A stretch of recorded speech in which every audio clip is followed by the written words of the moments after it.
Gaetano, I don't know if I should ask this question, but let me ask it anyway. Did you watch the State of the Nation address? The annual State of the Nation. Or are you like normal opposition guys who boycotted? Well, I didn't watch the entire thing because I knew I had the speech in advance. How? Because he got the speech from 2016, 17, 18, 19, 20, 21, 22. So what did he say? He talked about middle income, which he always does. We're going to approach it. He said 2020. So that's how I know that you are lying and you're a thief. Did he talk about middle income? Yes, but what did he say about middle income? Did he talk about agriculture? Hey, I'll answer your question. My question, which is your question. He did. So did he talk about infrastructure? Yeah. Same speech? No. For the last? No. Just because the topic was the same doesn't mean the content was the same. Sir, you have to talk about these things because these things are forever a focus point. We will forever be an agricultural nation. So it has to be there in every state of the nation. But what about it is the issue. For example, did you know that we have finally reached lower middle income status? Lower middle income.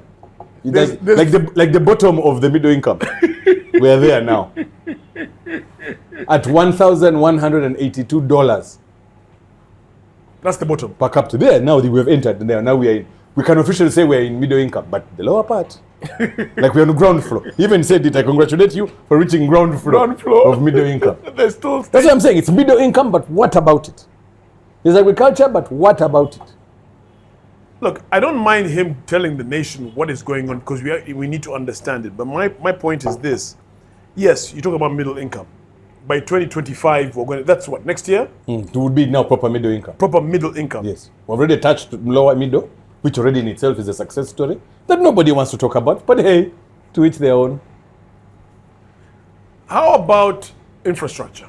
Look at our roads. Did you talk about that?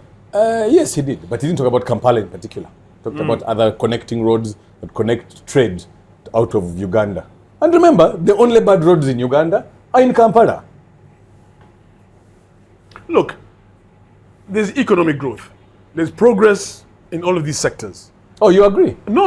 Oh, you're saying that's what he said? This is what he's telling us. Okay, so you don't agree? Or you don't know? No, this is what he said. Auntie, I'm asking you if you agree or not. I told you it was the same speech of the last 5 years, maybe last 20 or I don't know, maybe the same speech. I think actually the guy who writes the speech, because it's not Museveni, it's not the president. Somebody writes the speech for him, goes back to the old document, changes the date, the time, a few things, puts it there. And I don't blame opposition for boycotting the State of the Nation address. I really don't. Because there's so many areas in there that need to be worked on which are not being touched. Human rights abuses, etc., etc. Which human rights abuses? Come on. Which rock are you living under? Which human rights abuses? Anyway. Homosexuality? Okay, fine. If that's a human right, then fine. That's human right abuses. Why are you gay? Who says I'm gay? You are gay. But that's the whole country. We all voted. It's not Museveni. The whole country said no to gay. Look, on that point, on that same point, he defended the Speaker of Parliament. Saying, you people, you're saying that the Speaker of Parliament are sanctions, which even the Speaker of Parliament was there. When you're on the side of righteousness, when you're doing the right thing, people will speak your name in bad ways, they will sanction you, making direct commentary to what had happened to her. Sindio. Now, I wonder if you are in opposition and you're on the right side of the law, and yet you're tear gassed, and yet you are arrested. Same. Are we the same now? Are you on the right side of the law? I'm saying, if you do say, listen, you as opposition, we are fighting this, we're fighting injustices and whatnot, and yet you're being arrested, you're being tear gassed. Yeah, why are you being arrested or tear gassed? Why? Simply because you're on the opposite side of the fence. No. If the speaker can talk about being on the right side of the fence and that's why she's being attacked, how about opposition? Even though on the aspects that they do talk about which they feel and they are perhaps on the right side of the law, and yet they're being arrested, they're being condemned, they're being chastised, they're being thrown into jail. They're being thrown into jail because of how they are protesting, not because they are protesting. Tomato. No. If in the process of me trying to tell you you're doing wrong, I'm going to go and step on this one's tomatoes, and this one's eggs, and this one's matoke. My job as the nation is to make sure, protest, but leave this woman alone. Why are you looting in the process? Onion, Why are onion. you stealing in the process? Onion, onion, potato. First of all, nobody calls it potato. Secondly, nobody calls it onion. Thirdly, if you are there dismantling people's property in the process of allegedly protesting, we all know that they do it to destabilize business so that those guys can feel whatever pain they say they are feeling. We all know, eh? Yeah, you all know it. Anyway, we can tell from the color of the shirt. You all know it. You are the ones who all know This it. color is in your national flag. Penda usipende. So please, don't blame me. But what does this mean? The fact that he kind of backed her up. The fact that he backed up the Speaker of Parliament on this. Last time we were having a conversation saying, perhaps maybe he needs to cut her loose because she's dragging, What would be an otherwise good name? Exactly. Now he's supporting it. Does this mean that he decided to back the Speaker of Parliament? Come on, buy what? I honestly don't know why he would defend her. I think it's one of three reasons. Actually, not one of three reasons. I think it's one of three things is happening. And they are all on left side of each other. Number one is, yes, he's defending her because he has failed to get concrete proof that she actually stole money. The proof has been given to him by the UK. By the UK as far as the properties in the UK, But you see, he told the Ministry of Foreign Affairs to give me a report. They haven't. Says, go and do research. I've received this document. Go and do research. Come and give me a report. They haven't released their report yet. That's number one. Fail to get evidence. Therefore, until then, innocent till proven guilty. Number two is he is what's that thing they play in Monopoly? The banker. Is blindsiding her. Blindsiding her. She don't want to see it coming. Hey, but I thought we were. Hey, you thought running. wrong. Yeah. Hey, good. That's what I think actually might happen. That just for now, just because we're still in the middle of all these other things, it's okay. You're fine. Because he has been known to do that. Tell you are good. The next thing you know, a document comes up as you are there in bed. Yes. While you're still sleeping. When you're still relaxing. He will say, Banang, Bango Biokumuri. You find it on social media. On socials. But then immediately after guys are coming to pick the cars, what? Gone.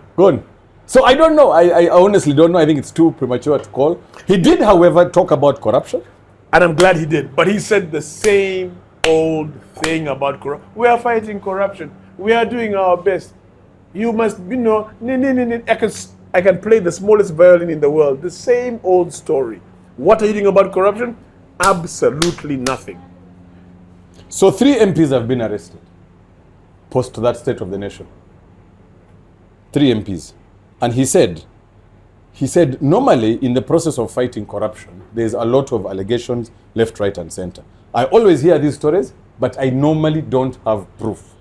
Now I have proof from people within the Ministry of Finance colluding with some MPs, including some people within my own office who are taking bribes to arrange meetings for me. Yes. He says, I've already arrested one person from my office, that person is in court.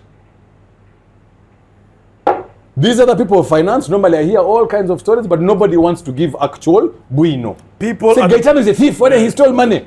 Okay, where is the proof? So these gatekeepers, people who ask for cash to see the president, all this time he never had proof. He's only finding the proof now. And it's only because an investor After told how him. many years? Oh, come on, Marcus. And it's because an investor this thing told has him. been sung. It's just because the balls are being squeezed. Prove it. Anyway, so he's arrested. Prove it. Marcus, please. It's the You same. see, in the process, You know what's going to happen? let me tell you what happens. In the process of me taking money to come and to arrange Gaetano a meeting, the money that I take, I give everybody in the chain so that everybody keeps quiet. Everybody now becomes compromised. So this investor, yes, Gaetano has taken money to go and meet the president. However, in the process, all these guys have eaten, so nobody can talk. Did the guy take money? No, we don't know about it. Says, until you guys are able to give me actual proof, I cannot arrest somebody based on a hunch or based on hearsay. You know, Marcus, it's interesting you say that, and it's so interesting that this has been sung, this song about corruption in the different forms and who does it and how they do it and having a gatekeeper to see the president. These are things that have been sung for such a long time. And you're talking about proof. And coincidentally, now all of a sudden you have the proof. Yet people have sung. Are you kidding me? After all of these years, So yet, are you angry that it has happened now? No. I'm angry that it's taken so long for something that was so evident. I'm angry at the fact. No, Evident according to who, guy? Marcus, According to Batok? You have all of these different bodies that are. Are you telling me all of these investigations, all of these bodies are that useless? Are you saying me, the taxpayer, is wasting my money to fund these organizations? Which organizations, guy? Come on now. Which You've got the State House Corruption Unit. You've got IGG. Now, You've got all of these. Now, For goodness sakes. you and I sat in the State House Anti-Corruption Office for about 3 months talking to then head of the State House Anti-Corruption Unit, Afande Nakalem. She categorically told us, guy, that the biggest challenge she's facing is nobody wants to bring the facts. Even when we ran that campaign for her, she said, please, you guys, you know somebody, get us the information. We'll even give you an anonymous line to call so that you're not getting yourself into trouble. Don't give us your name. Just give us the details. She said the biggest problem with Ugandans is we scream anti-corruption, we scream, but nobody wants to talk. Why? Because deep down inside, you would have taken that money too. That's the bottom line of the truth, guy. So they're going to be like, this guy's bad, he stole money. All they're shouting at is because they're not the ones who killed the dead. People fear for their lives. Who have we ever killed in this country? Who? The people who kill around house guys and they're arrested. But the minister killing because you talked about me. Not killing, they use other means. Of course, there are big people involved. We never get real big fish. And we always talk about this. It's always the small fish. Because those ones are the ones who end up getting the scapegoat. What is that small fish called? Mukene. Mukene. We always get the mukene. And I agree with you on that one. I am not going to refuse that one. It's because the small fish are easy to grab. The big guys have oiled everyone. So for you to come and say, okay, I stole, bring the proof. Yes, I have a big house. How do you know it's not from my savings or from a gift or from whatever? Bring the proof. This is the challenge we have, Gaetano, with corruption. Okay. Now, in other countries, they'll arrest you on suspect. But you see, Marcus. Is that the way to go? You who almost became a lawyer. When you are grabbed, or if there's a case against you for corruption, the least you can do, and this is where the president, I think, is falling short. In all of these bodies that he has to fight corruption, in all of these statements that he makes in the state of the nation where we must listen avidly at every single word he's saying. No. You as the president should say, right, anybody who is suspected and there is a court case against them, you must step down. This business of, and I'm telling you, I kid you not, this business of people staying in their positions when investigations are taking place, serious investigations, is rubbish. In a serious democratic country, in a serious country with laws, you say, I will step down pending the investigations. But us guys double down. The guy stays there getting fatter, or she stays there, actually, whatever. We need to make serious moves. Okay, step down, I'll agree with you. That would be a step in the right direction. I agree. The problem is, by the time a case can go to court, for you to say that we are investigating because we have solid enough evidence to warrant an investigation, that documentation does not appear. That paperwork to say now we can give it to Attorney General and say, my guy, you have a case. Expedite. No, it's not about speed. It's not about lack of speed. It's about lack of evidence, period. It just doesn't show up. Whether the file gets banned, whether the documentation, someone eats it, or they give it to a rat, but it just disappears. So by the time the Attorney General is saying, but guys, this is not a case I can try or win. There's nothing here. Give me something. I swear to God will prosecute this bastard. If I swear. So the problem is, no, let me first tell you. The problem is, Ugandans, hear me out. You want to fight corruption, all of you guys in that office, you know these people and when they take the money, come forward. Otherwise, stop complaining. I've said it. Ugandans, you know that this is not going to happen. We know who the big fish are. They always talk about that. They in their court. Did I interrupt you when you're doing yours? Your soliloquy? Let me do my monologue also. You know who you are, you know where they are, but you know nothing is going to happen. So, what are we going to do? Drink beer. Mama, come forward.